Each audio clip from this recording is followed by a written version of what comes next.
अस्तं क्षणान्नयतु मे परितापसूर्यम् आनन्दचन्द्रमसमानयतां प्रकाशं कालान्धकारसुषमां कलयन् दिगन्ते कामाक्षि कोमलकटाक्षनिशागमस्ते ताटङ्गमौक्तिकरुचाङ्कुरदन्तकान्तिः कारुण्यहस्तिपशिखामणिनाधिरूढः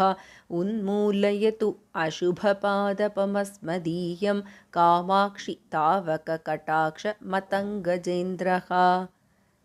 छायाभरेण जगतां परितापहारी ताटङ्गरत्नमणितल्लजपल्लवश्रीः कारुण्यनाम विकिरन् मकरन्दजालं कामाक्षि राजति कटाक्षसुरद्रुमस्ते सूर्याश्रयप्रणयिनी मणिकुण्डलांशु लौहित्यकोकनदकाननमाननीया यान्ती तव स्मरहराननकान्तिसिन्धुं कामाक्षि राजति कटाक्षकलिन्दकन्या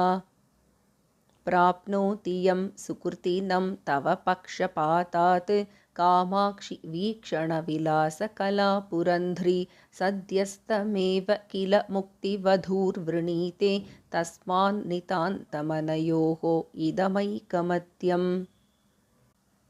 यान्ती सदैव मरुताम्